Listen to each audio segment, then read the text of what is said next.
This is Viva Fry. I'm Dr. Peter McCullough. This is Tom Luongo. This is Chuck Prodnick. This is Alex Kreiner. Hey, this is Brad Wall. This is JP Sears. Hi, this is Frank Peretti. This is Tammy Peterson. This is Danielle Smith. This is James Lindsay. Hey, this is Brett Kissel, and you're listening to the Shaun Newman Podcast. Welcome to the podcast, folks. Happy Tuesday. How's everybody doing today? Well, let's talk a little silver gold bull. I'm actually sitting in their office right now. I'm down in Calgary for a quick little trip. We're doing some work, hopefully, on the Cornerstone 26, hopefully coming back to Calgary next year. We're waiting to confirm some details there, but it's got me sitting in Silver Gold Bull headquarters today, and they've been talking about the amount of silver, the ounces of silver needed to buy an ounce of gold at near 30-year highs. While silver is now bargain priced when compared to gold, it's a perfect time to protect a portion of your hard-earned savings with silver. And Silver Gold Bull has a wide variety of best value silver for every budget. Simply text or email Mr. Grahame for details. Whether you're a seasoned investor or new to precious metals, Grahame will work with you to answer your questions and recommend the best products to meet your investing goals. That's all down in the show notes. If you're on silvergoldbull.com or .ca, just make sure to reference the Shaun Newman podcast. Profit River. Well, they got a brand new website launched just this past week with many new features and ease for use by for you, the customer, and a reminder to put the SMP in the coupon code whenever placing an order online to tell sales staff to use the SMP code if in store. So it's going to get you into monthly draws, and then of course they're keeping track of all the information coming in through the SMP. So if you're a listener from here and you're buying anything to do with firearms, optics, accessories, anywhere in Canada, Profit River can help you out. And just make sure to use the code SNP, and that helps me out. It can get you some deals. It can also get you into monthly draws, which can also benefit you. So just go to profitriver.com. They are the major retailer of firearms, optics, and accessories serving all of Canada. RecTech Power Products, committed to excellence in the power sports industry for the past 20 years. Well, it is golf season, folks. The sun is a-shining. I mean, that wind has been absolutely insane, but at least where we're sitting. Regardless, when it comes to golf season, you might be checking out some golf carts.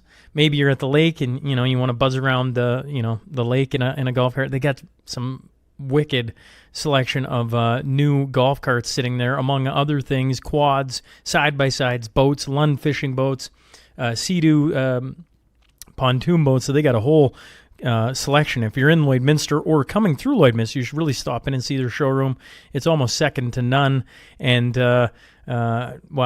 regardless, the rest of it you can see at rectechpowerproducts.com. They are open Monday through Saturday if you're hopping through Lloydminster. Tell Ryan or Al that you heard about it from the Shaun Newman podcast. Planetcom, when you're busy running and growing a business trying to stay on the top of the ever-changing world of information technology, well, it can be overwhelming to say the least. Let them take care of that for you, leaving you to do your thing while they do theirs. For the past 22 years, Planetcom has been here to boost your productivity by proactively managing every aspect of your IT infrastructure, both in the house and in the cloud. They ensure you're not too tangled up in technology to get anything done. If you want to see what their work looks like, go to the ShaunNewmanPodcast.com, the in front of ShaunNewmanPodcast.com. That's built by Planetcom.ca for all your in the cloud or website needs. Go to Planetcom.ca. Substack, it's free to subscribe to. Yes, we did get a week in review out this week, and I've got some different things going there. The debriefs being put in there, and other things just, for paid subscribers, some just for everyone. It's a little behind the scenes. It's where if you're not here on the podcast, if you want to find a little extra bonus footage, it's going to be on Substack.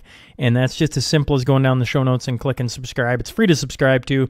There are paid portions if you want to get a little more access, but, you can do one or the other. And then we just released a new video of the studio for paid subscribers. So if you want to see where the new studio's at, go be a paid subscriber. You can see where it's at, what it's looking like. But if you want to be on the legacy wall, skills, labor, materials, money, that's what we're looking for. Shoot me a text, and you can find your way onto that. If you're listening or watching on Spotify, Apple, YouTube, Rumble, X, make sure to subscribe. Make sure to leave a review. Make sure to get a Rooster Slurper shirt. Well, Rooster Gunslinger shirt, I should say. Either way, let's get on to that tale of the tape.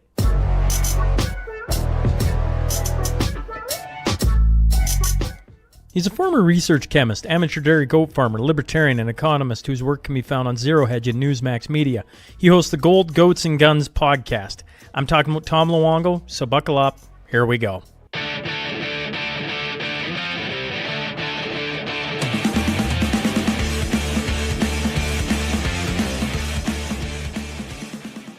Welcome to the Shaun Newman podcast. Today I'm joined by Tom Luongo. Tom, hey, it's great to see you. It is good to see you too, Shaun. Welcome to Monday. And welcome. We don't to have nuclear war yet, but you never know. The day's young. That is truer words never been spoken. I know everybody's gonna hate me for doing this because they're gonna be like, let's talk about Russia, Ukraine, let's talk about all the things over the weekend, let's talk about everything. But I just want to start because this whole thing started at Cornerstone. You had your keynote speech. You talked about Ubik and Joe Chip, and I knew nada. I didn't know what that was. I just really enjoyed it. And I told you that, and you're like, "Oh, have you ever read Ubik before?" I'm like, "No." And so I just finished Ubik. I texted you last night. I was sitting there in chapter 14 or 15. And I'm going, why does Tom love this book so much? I'm like, I'm not getting it yet. I'm like, I'm waiting. And then, I don't know, was it the last chapter? For sure, it's the last two chapters. All of a sudden, it just hits it out of the park. And I'm like, oh, this is why. Yeah. Your thoughts on Ubik before we get into all things madness Sure. on the weekend. Sure. So, in case anybody doesn't know what we're talking about the book by Philip K. Dick, which you've seen cribbed in 100 different movies, unfortunately, at this point, to the point where Ubik is one of the few books of his that cannot be translated directly into film anymore because you've already seen it in The Matrix and Jacob's Ladder and Vanilla Sky, and there's elements of it all over Battlestar Galactica, and everywhere you see. Everywhere, it's now become a very common trope. Actually, Inception by Chris Nolan is very much an Ubik inspired film, and so it's one of the reasons why I don't like Inception, because he did a bad job of translating my favorite book, and I feel like he shot a draft. That's what I think of Nolan's that film. I love Nolan generally, but I don't particularly like that book, that film. So Ubik is one of those. It's kind of the thesis statement. I was telling Shaun before we were sort of recording. Philip K. Dick is a novelist. And I'm a huge fan. And if I've read one book of his, I've read 30 or 35. I've read almost all of his short stories. I've read a lot of his exegesis. I've been a lifelong fan. And there's about three periods. There's the early period, the early novels from 55 to 62, 61, where he's just kind of trying to figure out what to be as a writer. And then there's this incredible period between 1962 and 1969 when all the books were published, but they're all written between 61 and 66. Ubik was the last of those. And so he's working through all these basic ideas of reality and redemption and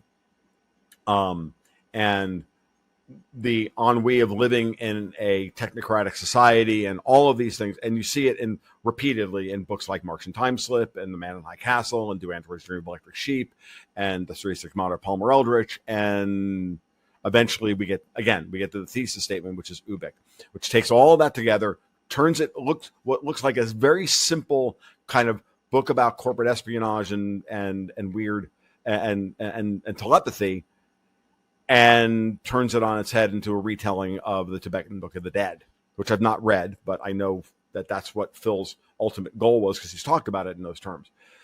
And it is in many ways, there are a few touchstone pieces of literature of the 20th century that everybody should be intimately aware of and comfortable with. One is The Wasteland by T.S. Eliot. The second is The Lord of the Rings, which most people have read. And the third, in many ways, and you can maybe even make the argument that you need to read the anti-Lord of the Rings, which in this case is Frank Herbert's Dune trilogy, first Dunes. And then there's Ubik by Philip K. Dick. And then, of course, we should read fictions by Borges and a variety of other things, Kafka. All these people are very, very important in identifying and understanding where we were headed as a society, and how we will be beset by false gods. trying to manipulate our perception and manipulate us into believing things that are not true and take us away from our core being. And again, Ubik is that this is the distillation of that into an effective thesis statement. And I really do believe it's one of the most important novels of the 20th century. Nearly everything in the book, and it's in both metaphorically and even textually, is coming true. We're living in it now, and I've said many times that, I could be wrong, Tom. The day we get to the point where I have to pay my microwave to work for me is the day I check out of the whole fucking thing, and you'll never see me on another podcast, and I'm out in the woods somewhere. Like, I'm done. Well, it's if I'd read that book before we'd met, or let's say day one we'd met, I don't think the ending would have been nearly as profound for me. Because I thought it was, off your speech, I thought it was going to be about how you had to pay to get out, and he eventually takes the door off and says, hoop it. And I kind of had this idea going in, because I didn't do any research on it. I just trusted read Ubik. I'm like, okay. And that's just that's like a sliver of the book. It's just a sliver. Oh, yeah. Now, don't get me wrong. It plays out in different parts of the book, but that's just a sliver of it. Yeah. I feel like the most profound thought was at the end. Yes. For me, this go around. Now, you said you read it 2 or 3 times, you're going to get more profound thoughts out of it. But the most profound thought was Joe Chip is saying to the good being, and you'll know the names, but basically, Ella Runsiter, maybe I'll beat him. And she goes, maybe you will. And then they just put in a new one. Because there's in all these different universes, they always have one they put in. And they do the exact same thing. They're the evil being. They're the malevolent force. They come in, and I'm like, oh, man, that's a profound thought. Because I'm just, as you get to awake to what's going on, you start to see things. And you're like, oh, man, am I going crazy? Right? And I feel like Joe Chip's analysis at the end, and then when he said, well, maybe I could beat him. I'm going to beat him. And it's like, well, that's what we all want. That's what we want to see happen. But even if that were to happen, then they're just going to put in a new one. And it's going to start all over again. Well, you're correct. That is one version of the ending. What Ella tells him is that what's more important is that the fight against entropy and the fight against those who choose to live at the expense of other people. Right. The villain in Ubik, regardless of all the fanciful setup, is a being that refuses to die and refuses to accept that he is mortal and will live at the expense of and suck the life out of, literally, the last dregs of life out of anyone that comes into his path. And that is that's a timeless metaphor, right? It's not, this is nothing new in literature. There's no new stories here. Don't anybody ever forget that Philip K. Dick, first and foremost, was a real Christian, right? But who explored that interface between Gnosticism and Christianity at a very deep level. That's why it hit me the last the last chapter just punched me right square in the face, because he lays it out in ways that C.S. Lewis has laid it out, where you're just like, wow, that is a thought. I did not see that coming because of the way he wrote the entire freaking book. I'm telling you, I'm sitting there in chapter 14 going, what is this about? What is this doing? And everybody who thinks and everybody who thinks they're powerful. What I find fascinating about, you go out and you read some of I did this when I was in high school. I was so obsessed with Philip K. Dick in high school that I wrote my high school term paper on him. I researched and read and printed out every piece of literary criticism that in existence in 1985, 86, which was maybe 12 articles ever written. Most of them were written by Marxist scholars. They were people who were analyzing it from power, they're analyzing power systems in Android's Dream of Electric Sheep. I can't remember, it's Patricia, I can't remember her last name now. But Michael Bishop, the great Michael Bishop, who's also a great science fiction writer, and whose work I absolutely recommend. And he's one of those guys that we have way too much of up on our bookshelf, my wife and I. She's read more Michael Bishop than I have. but I absolutely recommend from him things like Brittle Innings, Count Geiger's Blues. He won the Hugo for No Enemy But Time, and a couple other books. Unicorn Mountain is also an excellent book.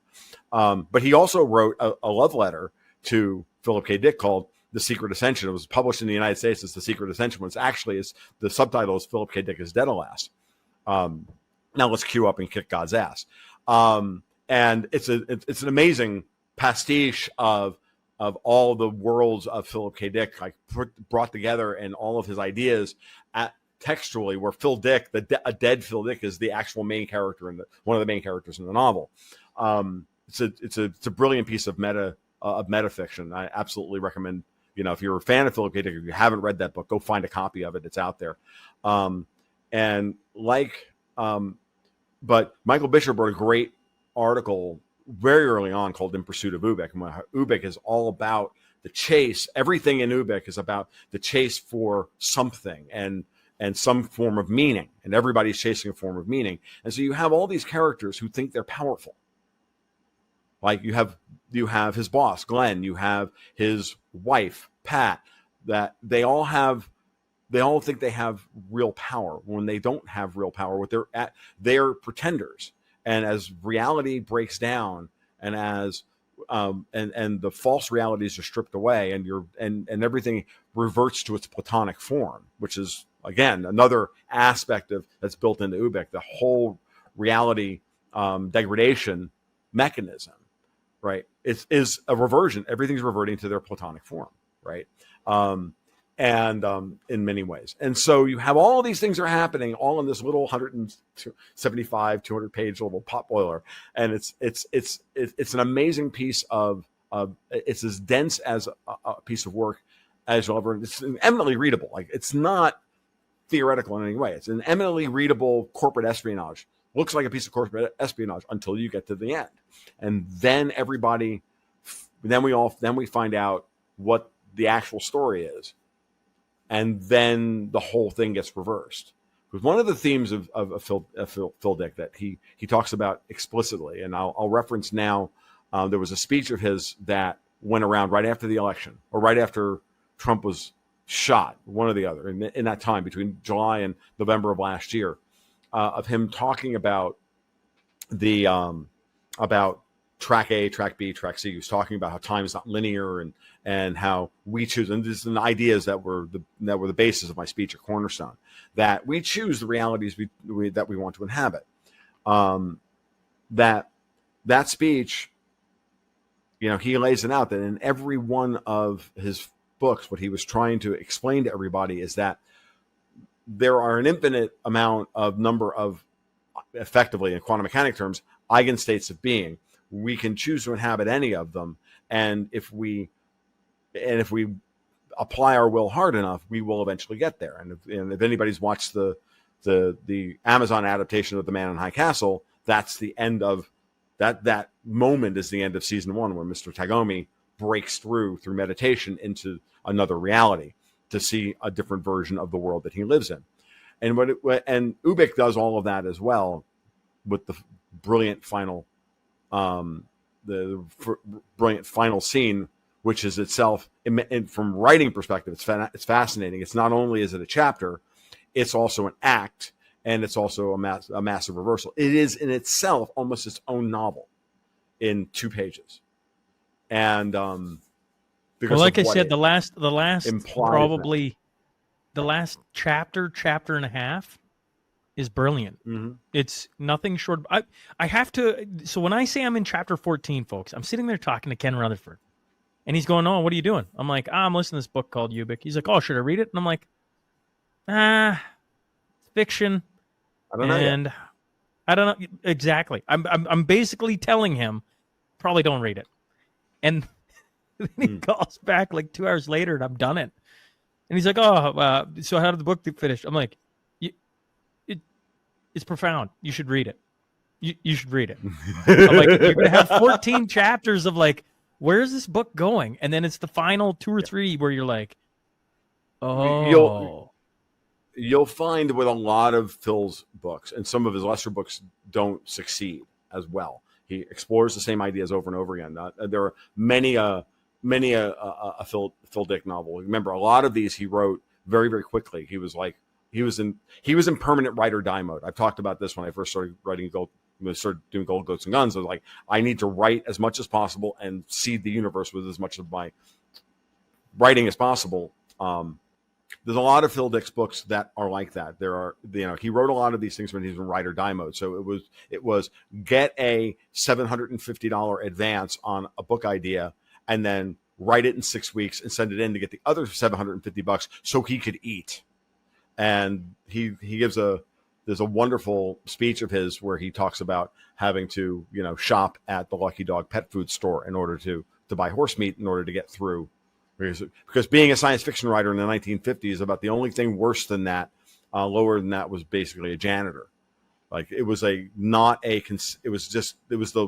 of the lowest of the low brow professions one could engage in back in that period. So a lot of those novels don't work. And so when I recommend Philip K. Dick to people, I always give them like the 7 or 8 that I think that have been curated that really are the best of the best. And if anybody's interested, I have a list of about 10 that I recommend to people, and usually give also a reading order on them as well. But there are other ones they're secondary books that are interesting but they always did the same thing. The first half will you'll struggle through the first half of it because he's assembling all these bits and pieces. And then the midpoint turn happens, and then the novel rushes to conclusion. And Ubik does that. It really will stretch your patience in that first, But it's funny as I get older, Tom. Folks, I am not a writer now. In saying that, I just finished writing a very, very short paper. I don't even know if you can call it a paper. Maybe I just call it a thought, but it is a page and a half on The Godfather. Because I watched it for the first time. I've told this story lots since I was like 20 and I first watched it. And I remember thinking, man, the ending was fantastic. Why don't they just fast forward to the ending? Boom, you get it done. Then you get a little older. Certainly having your eyes open to how the world works and on and on. I walked into that movie with different eyes about 3 months ago. And I watched it. And I wasn't on the edge of my seat the entire time. But I understand what they were doing. And by the time I get to the end, I'm like, man, that right there is maybe one of the greatest, if not the greatest movies I've ever watched in my life. Right. And that is the difference between Shaun being 20 and wanting pace, speed, everything that I wanted back then, to where Shaun sits now and staring at these conversations we have. And I'm sure people are screaming at the radio because they're like, are you guys going to talk Russia, Ukraine? Yes, we are.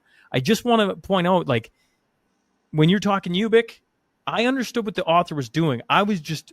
It's like watching The Godfather probably for the first time. You're like, where is this going? Because Godfather is a 3-hour movie. It takes 2.5 hours to get to where Michael Corleone finally wipes him off the face of the earth. I mean, roughly speaking. Right. It's again, like when you're again, and I will cop to the same thing. I was reading a lot of this stuff as a teenager, not understanding a word of it. Like, I'll be honest with you, I read all of these books with a much different set of eyes, certainly not sophisticated eyes, but I knew I was reading something profound or something interesting, but I didn't know what it was. And I would, I read Ubik over and over. I used to read, just so you guys know, I'm this much of a geek, folks. I understood how profound Ubik was when I was 17. And the novel opens on June 5th, 1992. Like this morning of 3:30 a.m., the morning of June 5th, 1992, the top telepath in the system falls off the map at Runster Associates in New York City. That started the Fid phones ringing. It's a hilarious, actually, opening line, right? But I would reread Ubik every June 5th. June 5th, I would set aside the afternoon, and I would just spend 4 hours and I would reread it. Interestingly enough, I was actually on a plane on June 5th, 1992, having a panic attack while flying to New York for, I think, just to go home for the summer or something like that. And I wound up actually writing about my panic attack as a poem. It's actually, it's one of the poems I haven't read at Cornerstone yet. But I every time I think about that, I'm like, that's that moment immortalized. I finish the book. I'm having a panic attack. I pull out a pencil and a piece of paper and I start working on this particular piece. And it's really funny how how your life, like this book has circumscribed my life, and in ways that, you know, the Lord of the Rings did for my wife when she was a kid, and what we all have certain things that have circumscribed our lives. For me, this book is that thing that allows me to that was the jumping off point to become the person that I am today. Well, for lack of a better term, a very pinnacle moment, pinnacle work for a book. It really is. I chuckle. I've been wanting to pick up the Lord of the Rings because when I started the Lord of the Rings, I was 14 years old, and I read through the Lord of the Rings, and I thought it was amazing. And I'm like, imagine if I go back and read that book, what I'm going to see in it now, because everything I've just said, I've been going back through great literary works and great movies. I watched Schindler's List a couple weeks ago, and like people will argue about the facts on Oskar Schindler and everything going on in the movie, but watch watch Schindler's arc. Yes, it is profound, right? Yes, like it's profound. It's a profound piece of movie like artwork. It's just like the acting's great. It's fantastic. But at the last scene where towards the last season where he's bawling his eyes out, I'm like, it's just like, I'm like, where was I 10 years ago? What I would have never even caught. I went, yeah, that was good. I would have carried on, right? Like, give you an idea. I watched Schindler's List for the first time at a midnight show, 3.5 hours, and the movie got finished, and I went with a friend of mine, and it's 3:30 in the morning, and I'm sitting in, my seat, and we can't leave the theater because I'm still crying 20 minutes later. It was not just that final scene. Actually, it was every time I've watched Schindler's List once. I watched it 8-9 times. What always gets me every time is the final scene where all the surviving Schindler Jews walk through the grate and put the rocks on homage to. And it's the one old woman. She's old and frail. She puts the rock and she pets his grave. Every freaking time. Every time. I'm done. And we all have these things. So I mean, there are those types of moments. We all have that, in our head. For me, it's like, the Death Star blew up. Then I read Durand's Dream of Electric Sheep, which is the first Philip K. Dick novel I read. And I remember I got to the end of that book is also profound. That is much different than the film Blade Runner, which is what it's based on, is a spiritual retelling of androids, but it's not the same. It's not the same at all. And I would actually absolutely recommend everybody read the book that Blade Runner was based on, because I will argue, as great a movie as Blade Runner is, I still think the book is better. And not because the book is richer or deeper. It's different. Yeah. But it's very different. It's much more personal. Just sticking on Schindler's List for 1 second, and then I should really pull us back to where life is at. But someday you hope you have the balls of Oskar Schindler, like that guy on how he deals with everything going on and how he walks in Auschwitz and knows the system. I'm just like, it was just a brilliant movie. It's brilliant acting. It's brilliant everything. Yes, it is something. And his story arc I'm telling my buddies, I'm like he literally has his wife there and goes, yeah, I'm probably gonna let the doorman mistake you for another woman, basically. So she leaves right at the start of the film, right? He's pretty set in his ways. Right. And by the end, he's just he'll never go back to being the same guy, like, ever, right? No. By the end, it's you watch that and you go, that's what separates a great storyteller from someone who does a cheap knockoff, which I you rattle off all. You started with Ubik, that's where we started, and there's a bunch of spin-off movies that have come from that book. You can tell. And there was just some crappy movies. I was telling you when I called you, I'm like, I'm waiting for the ending. I'm like, I know Tom thinks highly of this book, so I know it's going to have a good ending, but I swear to God, if at the end of this, it's some crappy ending where nothing really happened and it was just, like one of these time reversals because they could see I'm going to be pissed. If this is like, the Stonekeeper could work on time, I could see all the alternate, and then they just come back to the present moment, I'm like, this is going to really suck. And it was not that. I was very happy about that. Because you could tell when it's a knockoff to when it's a literal work of genius. It is, and again, Hollywood has a fascination with Philip K. Dick. I don't think there's any writer whose work has been translated into film more than him. I think there's 15, 20 movies have been, and they love his short. They love his short stories because the short stories are easy to mutz with, and I personally believe that there's a certain Davogian element where they like to take the ideas that he was warning us about and then recast them as operating manuals, to be honest with you, or make great stories into bad films. There are only a handful of adaptations that I think are worth anybody's time, Blade Runner being one of them. Minority Report, another Steven Spielberg film with Tom Cruise. Vanilla Sky is a very interesting retelling of Ubik. Again, Tom Cruise. Dude, like, the guy's got chops. Like, he understands story. Then there are a couple of others. But Total Recall isn't terrible. But they have never been able to crack the code on Ubik directly because they don't know how to do it. And they don't want to lead. And it is. I know how to do it. I have multiple files of screenplay layouts, the architecture laid out. I know how to do it. It would be a very different. It would be a very different but very similar retelling of the book. But I don't think anybody could ever make it, and that's fine. I don't need to. This is not. I don't need this to happen in my life. It's not important. Because what Ubik has done is it's now become a part of our storytelling language at a very foundational level. It's everywhere.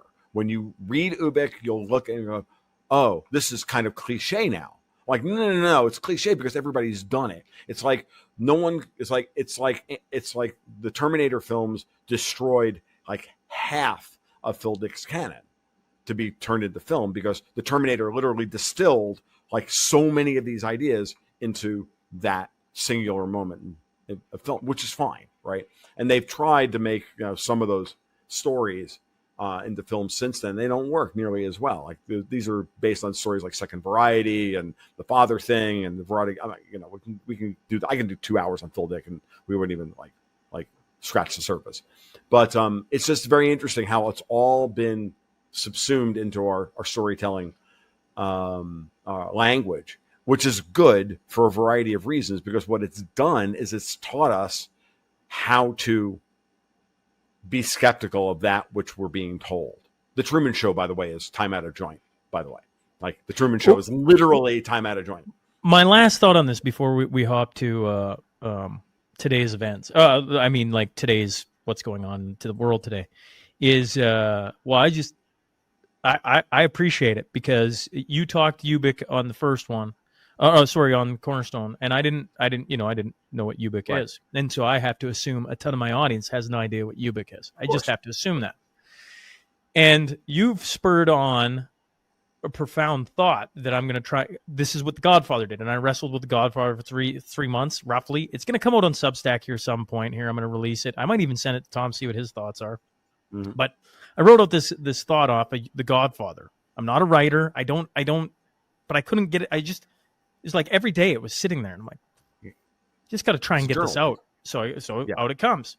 And Ubik, I'm driving into Calgary last night, and I'm sitting there, and I'm like, it just won't leave me alone. I'm like, what a way to end. I got to go back and listen to the final 2 chapters again so I can try and wrestle with what I heard. And I'm like, God, I'm going to have to write on this now. Like, that's what you've done for me. So hopefully that's enough of a sales pitch for people to go read Ubik, because, obviously, if Tom's been doing this since he was 17 and now I'm sitting here raving about the ending, chances are you need to go set aside a few hours and go read Ubik, because it was that good, folks. Now, I want to shift, Tom, to everything. supposed to be 5 minutes. It's 30. It's supposed to be 5 minutes, but that's the way it is. I'll put it in the show notes. If you want to skip all the Ubik chatter, you can just go to the 30-minute mark or whatever. It's funny. There has been a lot going on in the last. Has it been 7 days? Is it 2 days? I want you to walk me through it from your lens and just bring us up to speed on Russia, U.S., Ukraine, Europe, London. I don't know. You just paint us a picture. Yeah. There's a lot to sift through, and I'm not even sure how to structure it at this point. This is one of those moments where, as a writer, you're like, okay, so how do I structure this? I struggle with this with every the first article for every month's newsletter, which is I've got 3,500 words I've got to put together, and how do I start this? Right? Where do I start? I think the best framework at this point is understand that there are across 3 or 4 different areas of study: the financial markets, geopolitics, domestic politics, all centering on the United States and this fight between old Europe and the United States. Canada is part of this conversation as well. They're all coming to a head in the next 6 to 8 weeks. Let's start with Ukraine. It's easy. Why are they pushing? Why did the British and the Ukrainians together attack Russia's fleet? It's not like over the weekend. As I was chatting with Dexter White this morning, he said, it was a great operation for thinking about it from the Ukrainian perspective, like what they did and yada yada. I said, yeah, and they've been planning it for a year and a half. But why this weekend? Well, obviously they wanted to destroy the possibility of there being any kind of peace accord in Istanbul this morning, because no high-level figures are going to show up to this meeting because the threat of assassination is way too high. So can't bring Lavrov in, can't bring Zelensky in, can't bring anybody in there. So everybody's hiding out in a bunker trying to figure out, and so who benefits? And you always have to ask the question, who benefits from that? Well, the people who benefit from that are the people who want to continue the war. Tom, when you talk about the operation, can you walk us through it? Yeah, it's not that difficult. The Ukrainians clearly smuggled in, and with a lot of logistical help from other people. I would note the most likely candidates here are MI6, British intelligence. A whole bunch of drones on 20-foot cargo containers, and they drove them around on, well, to use a British term, lorries around Russia. They coordinated and sent those drones with operators via the cell networks to attack directly, Russian strategic bombers and an aircraft that are part of its nuclear triad at 4 different air bases around Russia over the weekend, taking out and from anywhere from 5 to 30% of Russia's strategic bomber fleet, depending on who you talk to. I've heard as low as 4 planes were blown up. I've heard as many as 30 or 40. The number is probably going to settle somewhere around 12 to 15. A lot, but not that much. And to back off the histrionics here, the aviation part of Russia's nuclear triad is its weakest link. It always has been. Meaning, at the end of the day,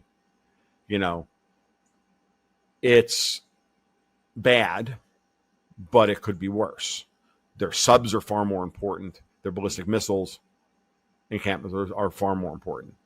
And I'm actually more disturbed by the reports of an explosion at one of the sub bases over the weekend. More worried about that than I am actually what happened with the airplanes. Now, the meeting in Istanbul is already over. Nothing came of it per se. That's all the bad stuff.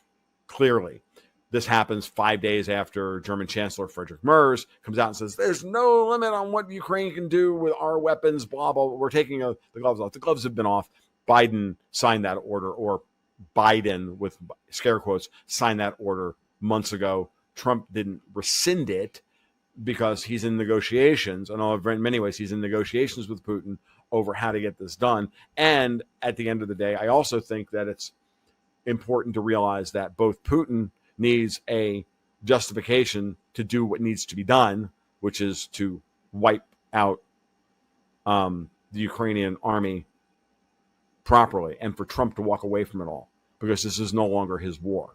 And everything you've seen in the media, in Axios saying that Trump, repeating the lie from Zelensky that Trump knew it, was informed about this, which is bullshit. All of that is designed to try and back Trump into a corner, because what everybody who wants this and needs this war is trying to do here is drive a wedge between Trump and Putin so that they cannot execute on the strategy of ending this war. Okay. And Trump is not going to give up any of his leverage over Putin because he doesn't trust Putin, any more than Putin is going to give up his leverage against Trump because he doesn't trust Trump. There's an accord between them. There's a desire for peace, but that doesn't mean that they're going to just like roll over and show their bellies to each other either. That's not the way negotiations at this level have ever been handled or will ever be handled. But kind of everybody, but dumb people want this, because dumb people need to project their anxiety and have their leaders, reassure them through, by giving up by showing their ass, which we don't want to see happen. So there's that part of it. Now, why does Europe need this war? Well, because it's everything that Alex Craner and I have been speculating about, and Martin Armstrong and others have been speculating about for forever, which is that Europe's desperate. They're going to implode. They have a nascent sovereign debt crisis brewing. They have a banking sector crisis that is brewing, and they need a cover story to change, to do two things: fundamentally change their monetary system and their political system, and try and consolidate power within the EU in Brussels, wiping out nation-state sovereignty on the continent of Europe. And you do that through political and fiscal integration. And what better way to achieve that and to sell that is to start a war with the Russians. And then if capital flees the war, then they can collapse everything. They can force the pension funds and the banks to buy all of their new war spending, and play that game. The propaganda is running hot and heavy at every level that the United States is in trouble and is a mess. It's all chaos all the time. Every time you see a headline, it doesn't matter who it is, and it's happening all across the financial space. It's happening all across the political space, and it's designed to rob you of your reason, to create, to invoke Ubik, a false reality of what's actually going on, when the people who are really weak are the ones who can have to cancel elections in order to keep their political power in places like Romania, or have one country in effect try to invade another, France versus Italy. There's all this stuff that's happening. Europe is a complete mess. They have destroyed democracy in Germany in order to defend it. They've destroyed democracy in the UK. They've destroyed the idea that the domestic institutions have any, the people have any faith in their domestic institutions. This is also a strategic play, because that is their plan. And their plan is to rearm, keep this war running for as long as possible, and then fight, and to still believe that they can fight Russia to the death over the next 5 to 7 years. Okay. Trump wants no part of this. Putin clearly doesn't want any part of this. And so at the same time, they're trying to back Trump into a corner where when you have a thing like happened over the weekend, that's an escalation that Putin has to respond to, because his biggest threat is being deposed by hardliners inside Russia, which is the British have been trying to get him to go offside and back him into a corner and erode his domestic support for 6 years now. Forget the last 3 years of the war. So nothing has changed there. And they continue to And every one of these operations, every time they blow up Nord Stream, or they attack the Kerch Strait Bridge, or they attack the Moscow Opera House, or this or that, or blow up a bridge, the whole purpose of this is demoralization. And to say Putin's not protecting Russians and to remove their political support of him. It hasn't worked yet. This is now another layer of escalation. He's going to respond to this. They're hoping that he responds in such a way that they can then invoke NATO Article 5 and trap Trump in their war.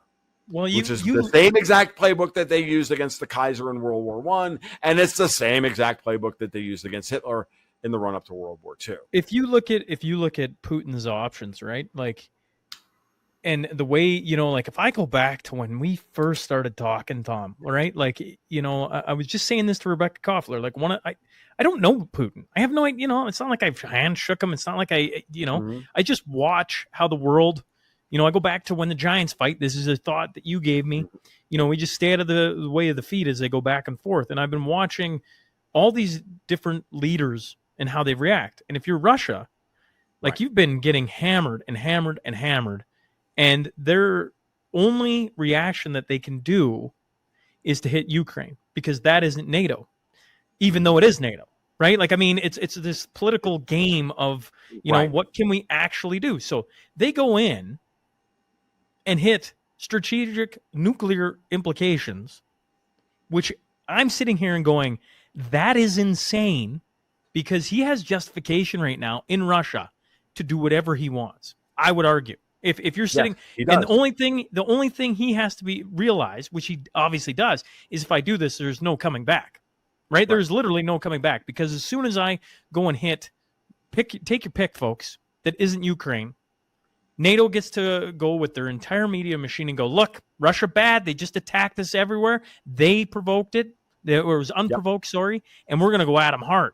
Because right now, anywhere I go, the Canadian population has zero clue this is going on. Like zero. Mm-hmm. And certainly you have followers, I have followers that are paying close attention to this. But they're watching this, and the general or the greater Canadian population has zero clue. And if you ask them about it, they have no idea. And I'm watching this and I'm going, okay, so Russia they're going to retaliate because they just got hammered. What are they going to do? Well, unless you're telling me something different, the only thing they can do is go after Ukraine, because that is the one thing that media, they can't build the story that they attack NATO, even though NATO's there. Even though in order for this entire operation to be pulled off, it isn't the Ukrainians by themselves. Who's giving them all the stuff? It's all of us. It's all they NATO. lie. We know they lie. We know they lie, and yet they continue to lie. That's where we are, and we all know this. And so how does Putin? And I don't know if this is a question you can answer, but how does Putin over the next, is it year? Is it 2 years? Heck, I have faith, I guess. We talk about these worlds. We choose to. We're choosing this path. We're choosing that we're not going to nuclear holocaust. How does he create a world where he can attack more than Ukraine and not be justifiably like torn to pieces? Or does that world not exist? I don't know. He doesn't. See, here's the thing. The Russians have no ability to force project into Europe proper, other than missiles. They have no ability to force project beyond Ukraine, beyond the borders of Belarus and Ukraine. They don't. Like, they don't have the logistical lift. They don't have their military is not designed for that. Their military is designed as a defensive operation. I go back to stuff the Saker used to write back in 2015, 2016 about this. 1,000 kilometers from the Russian border is as far as they can go. They can force project. And so any possible, which is roughly 600 miles, folks, that, any discussion to the contrary is just histrionics, and it's people lying, and they're lying through their teeth in order to achieve an agenda. And, so you ask a question why they're lying. Well, they're lying because they're trying to do something. They're trying to achieve something else. And they're trying to use Putin as the boogeyman in order to get the thing that they want. We all know what this war is about. They want the collateral, and they want to destroy Russia. They're angry with that they failed to get to get control of Russia back there in the 1990s. Putin turned the tables on them because they thought they had him. They thought they owned him. They don't. And now they're stuck in a quagmire that they don't know how to get out of. So they have to continue doing what they're doing because their system is failing. Like all their plans are failing, but they don't have any other. What's their fallback plan? Oh, well, we're just going to accept, subordinate. We're being subordinates to the awful Yanks, the vile Russians, and the dirty Chinese. Are you kidding? We're insouciant, wise, and more valuable Europeans. We're never going to do that. So you have to understand the mindset of the people who you are dealing with, who are the closest thing to Jory Miller you could ask for, the villain from Ubik. And once you understand what animates them and what their animus, what animates them and what their animus against humanity actually is, and you realize that they're not going to stop. They live in an echo chamber. The leadership of Europe. Martin Armstrong has talked about this at great length, having been in the room with these people. And, that's where we are. So going back to my point I was trying to make earlier, Biden's pledged support for Ukraine from the United States runs out roughly at the end of this month, June. Note that Trump put on hold the 50% tariffs on the Europeans. He didn't do so because the trade talks were falling apart. He did so. He put that announcement out there because they were betraying him and they were escalating. He knew they were trying to escalate the war. So that's on hold until July 9th. You have something else that now you have there's something else that actually runs out at about the same that comes ahead. You have the funding wall problem that the United States has, which you have to roll over all this debt that Janet Yellen left for us, and that hits its peak in July. So you have all these things happening at the same time. So what you have now is a maximum pressure campaign on Trump to negotiate down and give them what they want. And they are literally blackmailing the world, I think, over using the budget reconciliation bill domestically. They're trying to get Trump to, look, Lindsey Graham and Richard Blumenthal and the usual suspects in the Senate would sign off on that bill tomorrow if Trump pledged $40 billion worth of support to Ukraine. I know I'm convinced of this. Why do you think Graham and Blumenthal and Mike Pompeo were in Ukraine last weekend? Like, they were there shoring up the troops. They were there. Mike Pompeo was literally in Odessa violating the Logan Act because he's a private citizen now, running around. What are they doing? Like, why are they negotiating with foreign countries? Like, why are they doing this? So why are they acting on behalf of foreign intelligence services? Any support that the United States gave to this operation was likely done by rogue elements within the CIA and the DOD. Because we know that Hegseth and Trump and, Ratcliffe and the rest of them they're under orders not to do this. So we still have rogue elements within the American administration. We still have, and the key point about the operation was that it was done with the Russian cell networks. That's how they communicated. So once the operation was happening, it was just a matter of it was going to happen. So this thing was set up well before the Trump administration, in many ways, was done. Was in place.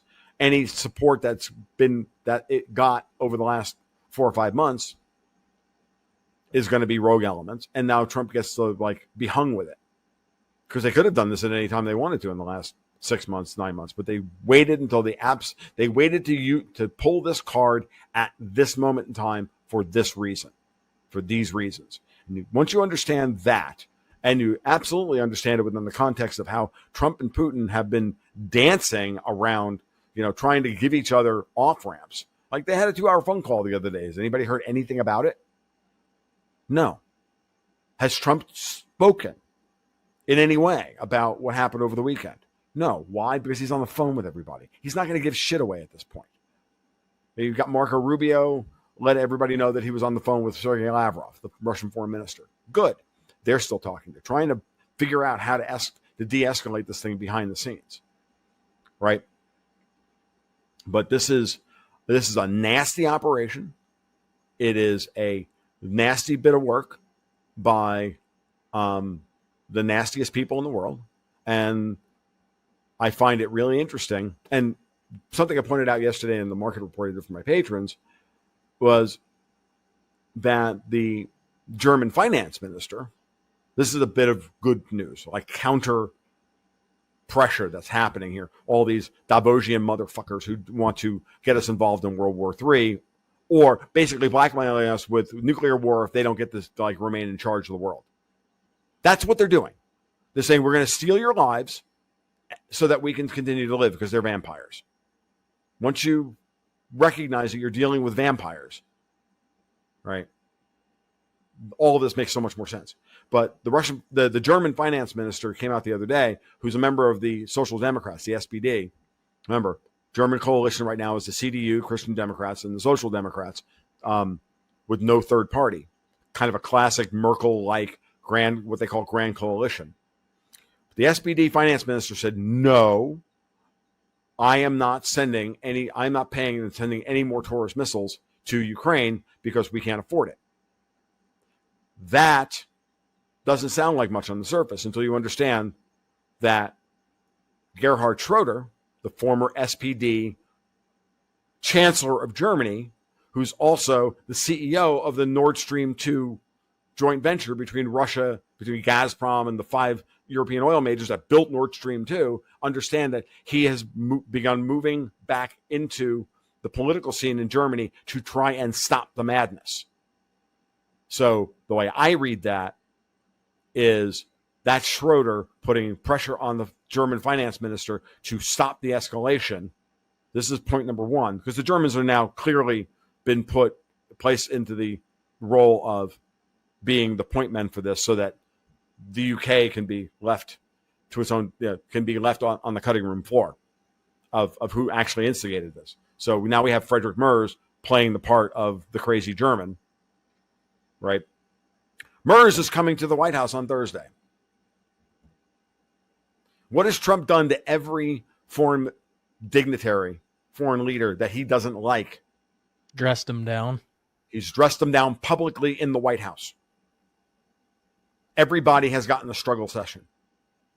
So you want to know what's been... the German chancellor was just summoned to the White House. What day is that? Thursday. I'm literally looking at, below my screen, I'm literally looking at the note that was posted on Twitter. Hey, he's on his way to the White House on Thursday. Well, you know, like I go back to, like, what moves does Putin have? Because, like, I get it. It's people's lives. I get I get all the things. But if you just look at this as a giant game of chess, and obviously it's more complicated than that because it's more than just Putin and Trump, right? Like you got I don't know what game to call this. Tom's probably got his thoughts. But 7-player game of Go, or that one right there. What one are you pointing at? Right there? Dune. Oh, like Dune. Sorry. The Dune board game models this better than just about any other game I've ever played. Or Diplomacy. There's a variety of games like this, but I happen to like it. One of the things that Donald Trump keeps doing is bringing people into the Oval Office, right? Bringing them in and then talking directly to them on national television. It's just a move he has. It's just something he can pull. And I mean, Thursday is a date everybody should mark that wants to pay attention, because you're going to see for 45 minutes exactly what he thinks. And he's going to do it in a very public setting. That is one of the things he can pull. And I look at Putin and I just go, what other things can he pull that we're not seeing? Or maybe we don't, you have to dig a little bit to see. So what Putin is going to do here is, it's June. All the cards are on the table. Pretty obvious. He's amassed lots of troops to pressure the Ukrainian front lines on multiple places. And he's finally going to put troops on the ground. They're attacking in the north in Sumy. They're pressuring and doing maneuver warfare in the south. Remember, every year coming out of winter, Ukraine turns into a big mud ball. You can't do much, especially the Donbass. You really can't do much with it. All right. So it's an easy way to defend to stop large-scale operations, which is part of the reason why this war has been fought as a kind of classic siege warfare with artillery and very few people, very little infantry. I was talking to Joaquin Flores the other day from my podcast, and he made the observation based on what he knows, and he's closer to this conflict than I am in many ways, and I trust Joaquin's reporting on this because he's one of the few people who doesn't have an axe to grind. He has a perspective like I do, but he's not like, he knows he has a preferred outcome and perspective, but he's willing to put all that aside and just look at the facts and just look at the situation as it stands, because that's what you have to do, because that's the way he was trained. And he's very, very good at it. And he said, look, at one point the Russians were running this operation with about an 8-to-1 kill ratio, right? They were killing 8 Ukrainians for every Russian they lost. He's like, I brought that up, and he said, no, Tom, it's actually closer to 14-to-1. They are running this operation very, very cautiously. They are conserving as much actual manpower, materiel, and everything else. 155 millimeter shells are cheap. They can make them all day long. Even the Russians were good. Even if you don't believe anything about Russian industrial capacity and their war machine, whatever, even if you are the most, diehard Russia is a gas station with with nuclear weapons argument, you can't argue that they don't know how to make 155 millimeter artillery shells. They're pretty good at it. And they make drones. So they send the drones in, the artillery, and then eventually they send a squad of guys in to clean up the 1 or 2 guys that are left. They kill him and they move on and they secure that, 3 or 4 square kilometers, and then they move on that square mile, and then they move on to the next one and the next one and the next one. That's what they've been doing. But at some point, the move is going to be significant. And the Russians proved at the beginning of the war that they know how to do maneuver warfare. They know how to catch their opponents with their pants down. And so at some point, does Putin make a move towards, does he really make a move and start taking large swaths of territory? Because his best play is to take as much territory from Ukraine as possible outside of the 4 oblasts that voted to become part of the Russian Federation. Because that's territory that he can, if he has to cede it back to Ukraine in a ceasefire, they're going to have to give it back at a 3-to-1 or 4-to-1 territorial advantage. It was the whole purpose of the Kursk incursion, which was to try and get a certain number, get a whole bunch of area of Russia and then hold it and then use it as a negotiating ploy to get 3 times the amount of area given back to Ukraine. Because that's generally the way these things work out. Well, now Putin's doing the same thing in Sumy. Say, hey, oh, by the way, we're going to take 50 to 100 square kilometers a day. And we're going to want 300 square kilometers a day back. And that means we're going to take all of Zaporizhia from you, or we're going to take Mykolaiv, or whatever it's going to wind up being. Moreover, the Russians I think they are committed to completely wiping out, the staying on their operational goals. We will wipe out the Ukrainian army. We will not allow NATO and everything else. And then, it's funny you say all this, right? You saw the, you saw coming out of the meeting this morning, Zelensky's demands were as follows, according to Reuters. Ready for this? A 30-day full ceasefire, an all-for-all POW exchange, a Zelensky-Putin meeting, no limits on Ukrainian forces, no recognition of Russian territorial gains, Russian repatriation payments, and talks start from the current front line. Like, this is the exact same shit that they said at the beginning of the war. These are the exact same negotiating terms that they put forth that led to the war in the first place. So there is no negotiation here. Europe is not negotiating. They never negotiate. These people steal from you and then offer you, at best, some of what they stole from you. And say, well, we'll give you this, we'll give you some of the money or some of the territory or whatever, or that we stole from you. We'll give you some of that back, but we want all this in return. No. We'll fight it on the ground.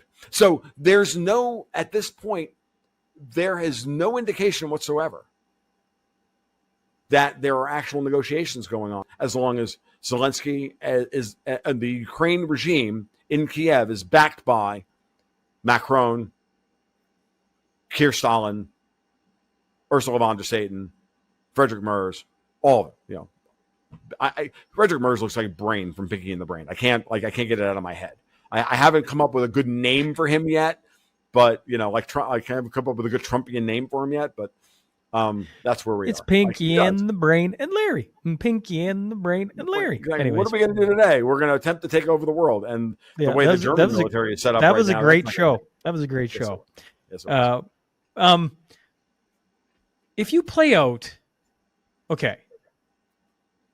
Follow me along here for 2 seconds, Tom. If you play out, okay, they keep attacking Putin.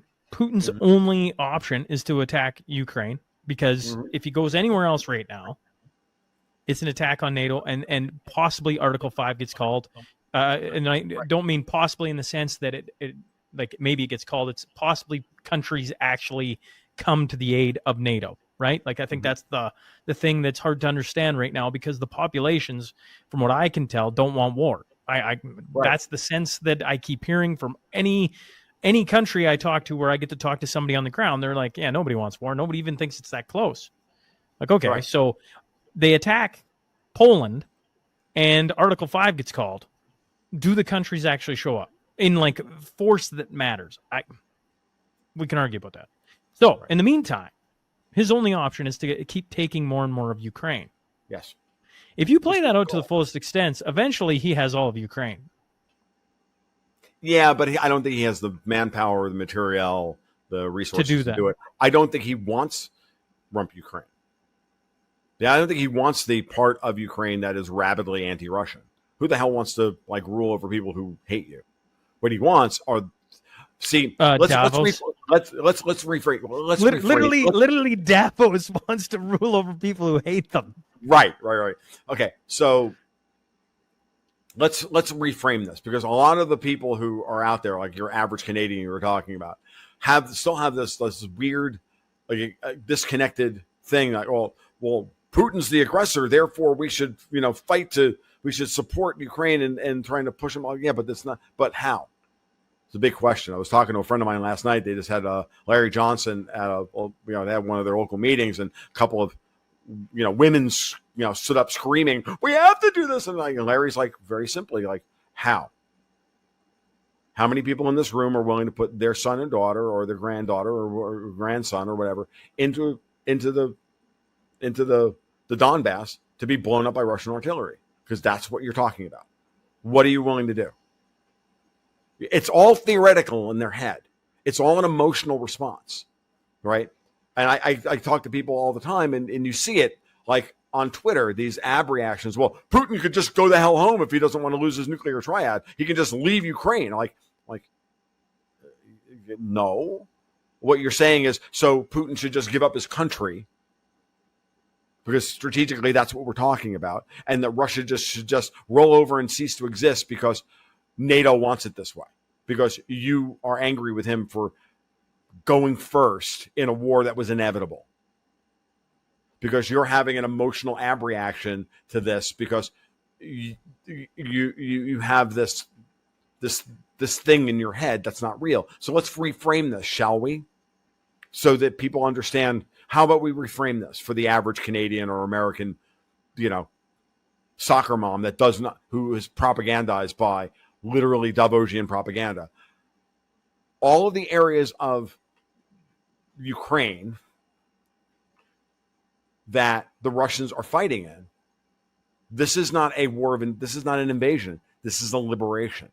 From the Russians' perspective, these are ethnic Russian dominated areas of that country that had an arbitrary political border drawn by foreign powers during a time when the Russian Federation was weak, and those people were subjugated for 30 years under Ukrainian rule by a bunch of Ukrainians in Kiev who hated them, and Russia's liberating them from the evil Ukrainians. Now, is that Putin's narrative? Yeah, it is. So what? You're willing to believe the Western narrative. Why aren't you willing to give credence to the Russian narrative and realize that the truth lies somewhere in the middle? because that's their plan, and it's a valid perspective given the history. I mean, no offense to the Ukrainians in the audience, but nobody from Mariupol is Ukrainian. And if they are, well, you're an exception rather than the norm, and you damn well know it. But if you're from Kiev or you're from Poltava or, some of the areas to the west, on the western side of the Dnieper River, fine. No argument. You're different people. And you don't want to be ruled by Russians. Fine. But the people in the Donbass want to be ruled by Russians. Period.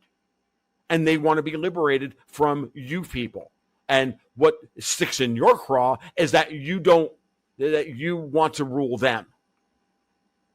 How about everybody go fuck themselves and shut up and come to an agreement, which is that all the ethnic Russian areas should be ceded back to the Russian Federation, and Ukraine should be left as a rump. And Ukrainians can then do what they're going to do, and they can live their lives. But what about all the Poles in Lvov? What about all the Hungarians in Transcarpathia? What about all the Romanians in the one area that I don't know the name of? All right? What about all those people? That, oh, by the way, the Ukrainians in charge that we put in charge, this most disgusting Ukrainians, the ones that even Ukrainians don't like, who are the ones in charge of this, have been wiping out the ethnic Hungarians in Transcarpathia, or the ones that burned Russians in the trade union building in Holodomor,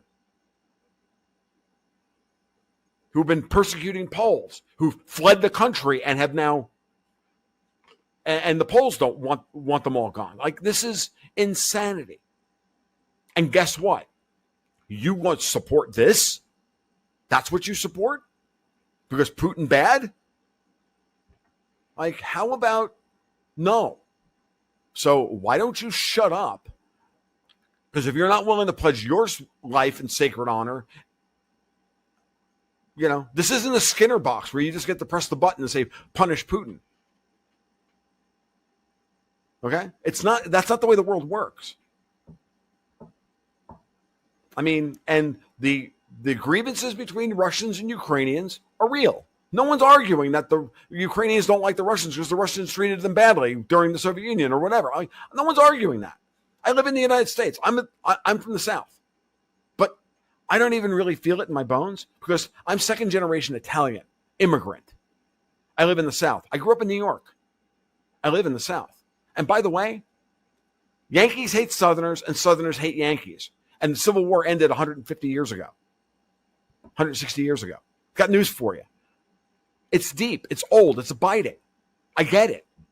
How about you all go back to your respective corners and leave each other alone? Oh, we can't do that. Why? Well, because clearly somebody else wants that territory and they're willing to use you as the useful idiot and kill all your children. What is Putin's move? Continue to do exactly what he's doing. What is Trump's move? Wash his hands of the entire thing and say, okay, fine, NATO, you want this? We don't want to be a part of it.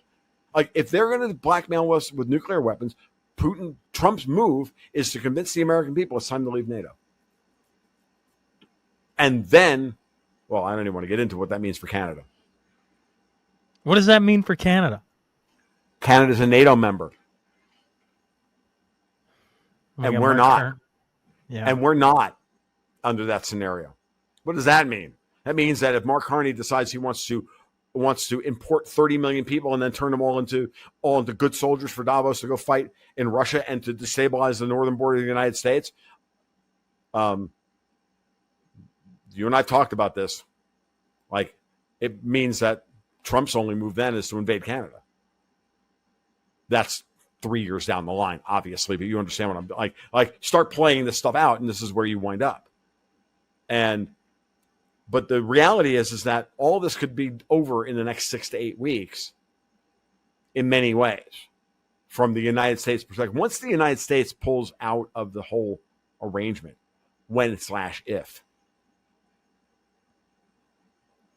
everybody's balls shrink an awful lot. Has anybody noticed that Bibi Netanyahu has not attacked Iran? Even though he keeps bloviating about it every day? You know why? Because the Americans told them, don't attack Iran. But we control your government. No, you don't. We do. And who was struggle session twice by Trump so far in the White House?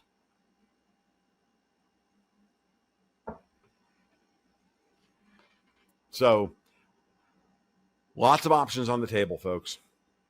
We're still here. It's not Tuesday yet. By the time people are listening to this, it'll be Tuesday.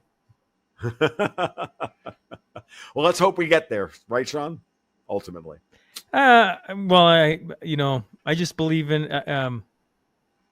You go back to, was it Philip K. Dick or was it another man you were talking about? I think it was Philip K. Dick. Had went around talking about the different paths and what path we were on. Yeah, roughly. Yeah. I'm butchering that it. speech. That speech from he gave from in France in 1977. Can't remember the French. You can look it up on YouTube. It's Sure. and on Twitter. It's everywhere. Philip K. Dick speech, 1977. Track A, track B, that kind of thing. Yeah. I just believe we're gonna wake up tomorrow, right? Like I look at the power. If I go back to our earliest conversations, me, you, and Alex, Yes. you were the doom and gloom. Alex was the piece of hope, and I just slowly watch it morph to where I saw you two kind of come closer and closer to where I felt like there's a lot more hope in where we're at, because we literally were like a day after Nord Stream blowing up, or day of Nord Stream blowing up. It was close, and I was like, "This is wild! I can't believe this." So now you see nuclear bombs being blown up, and I see Putin as Michael Corleone. He isn't Sonny. He isn't running up. Don't get me wrong. There's going to be some blowback for this, but in a very strategic way. Yes, always has been. He's very good at it. Parallel aggression. Parallel aggression is the phrase that you want to have in your head. So, I don't know. Does that mean he blows up the airbase outside of Bucharest that they're building? And creates plausible deniability that wasn't the Russians, and forces them into forces NATO to concoct some cockamamie cover story, which is what happened when the Americans and the Russians forced Netanyahu to accept blame for shooting down the Russian Eland plane over Syria back in 2019 or whatever, when it was clearly shot down by either the British or the French, and their involvement in that incident has been scrubbed from memory. But again, this is downstream of very astute analysis by Joaquin Flores during that incident, where the S-200 missile defense air defense battery that supposedly shot down the plane, thinking that it was an Israeli F-16, couldn't have done so because that missile couldn't have traveled that far. So how did that Russian Eland plane get shot down? Well, there were reports of missile fire from French or British frigates that were in the area. So the rest of the story that we got told was that Netanyahu, they went with that story that the Syrians shot it down because the Israelis flew F-16s too close to Syria, and the guy panicked and hit the Russian plane by mistake. It's bullshit, but it kept us out of World War III. The Russians and the Americans have been coordinating behind the scenes their maneuvers, their air maneuvers and everything else for 10 years over Syria. There are extensive back channels within the militaries over this stuff. Now, that's not to say it's the only set of back channels that exist. I'd had Rebecca Koffler is the situation dangerous? Yes, but God knows. I'd had Rebecca Koffler on last week. She's Russian-born, grew up in the Soviet Union, and then became a U.S. intelligence officer, and then got booted out of that, and then got booted off Fox just recently, and on and on and on. And, she was talking about Putin, the assassination attempt on him, and how Trump didn't know. Do you believe that Trump didn't know, or you think he playing different pieces there? No, I don't think he knew. I think he's got bad. I think he's got better OPSEC than he had the first time, but I don't think it's perfect. I don't think Tulsi Gabbard is not informing him Like, I don't think she's like, sabotaging him. Yes. Right. But I don't think Pete Hegseth is either. But I can tell you that other people are going to be, do they silo him off? Do they do these things when he's like, remember, do they do these things when they know he takes the day off and goes on the golf course to decompress after the week, which is what he does. Like, he likes to throw out stink bombs on Thursday and Friday to set the Overton window for the weekend, and then go play golf on Saturday and watch everybody light their hair on fire. Then he comes back on Sunday and then plays the Overton window manipulation game, which he's preternaturally good at, mind you. And that's going to be they use his modus operandi against him. That's what I think. I mean, this kind of thing slipped through the cracks. Even though, was it everywhere? I was on Twitter. But what if Trump is not looking at his Twitter feed? He's not. There were other things that he was dealing with, right? That he was in meetings with Besant on, or Bill Pulte, or he's engaged in a fight against these people and rebuilding the country across 5, 6, 7 different vectors at the same time. So I don't know about you, but I don't have infinite bandwidth. No, I certainly do not. Right. I certainly do not. Right. And I don't think Donald Trump, and I think assuming that Donald Trump, of all people, has infinite bandwidth. Remember, you can be the smartest guy in the room, but you can't be smarter than the room. You can be the most informed guy in the room, but still not be more informed than the room. Let's put it in those terms. I'm not trying to give cope here or anything like that. I'm just trying to remind everybody that the realities that we create for ourselves are different than the realities for any individual that we're dealing with. Like, it's just, and then if you have bad actors trying to alter said reality of particular people, well, then you may get moments like this occurring. Like, assume that Trump is up on board of everything that's happening at all phases and all facets of this is a bad assumption. Is he more engaged than Joe Biden was? Well, obviously. A goldfish could be more informed than Biden. But let's it doesn't matter. Whoever was running the country, was running. But how about this? No one was running the country. That's the scarier part. Not that there was one mastermind behind the scenes controlling the auto pen and running. It wasn't just Obama. It was everybody. Everybody had control of the auto pen.